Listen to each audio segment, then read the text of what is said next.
Hello, I'm Justin Urquhart-Stewart and I'm one of the directors and co-founders of Seven Investment Management.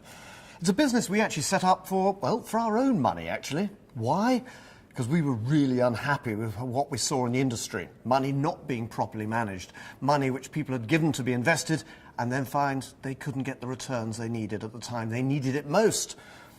What is important about investing is actually making sure you're fulfilling the needs of the clients. And therefore, there's an old phrase that used to be used, which is, if you're planning to invest, don't invest in planning. Just as when you're running a business, you have a business plan. When it comes to our personal finances, most of us don't do that. So with the help of Viewpoint, you can build your plan, now find an investment structure to help actually even fulfill that. At Seven Investment Management, we've built an investment structure for ourselves, for our own money, to make sure we fulfill that over time, taking a longer-term view of investing. How? By looking at all the different asset classes you can invest in, from property to shares around the world, bonds around the world, commodities, private equity, all sorts of things. Why? Because you spread the risk, you diversify it. Now, you don't know how all of these are going to behave, but you know how volatile they can be. So if we can blend them together, we can measure the volatility, improve the predictability, so that over time we can fulfill the needs as laid out in your plan. You can do this by using a range of different funds. You often have things known as active fund managers and also passive funds. These are effectively just trackers that track an index. And it can be an index of commodities to shares to all sorts of things. The good news is they're really cheap.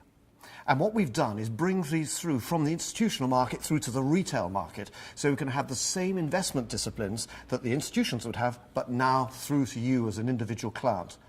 If you can start doing that, you can reduce the cost, improve the predictability of returns, and then actually make sure you're fulfilling what the plan needed, so there are no nasty surprises at the end of it. There's an old adage in the city, which is, it's a privilege to look after people's money, not a right. Something which I think we found with the banks and various investment houses seem to have forgotten over the past few years. It's really important.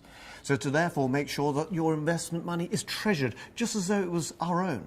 And that's the important issue as far as I'm concerned, to make sure that people can not only understand what's happening to their money, they can see what's happening to their money and make sure that they are operating in the right risk level. What's that? Making sure you can sleep at night. Sleep at night knowing that your money is working as hard as you did to actually get that money originally. That's what we've tried to do and successfully done so over the past decade at Seven Investment Management. Thank you.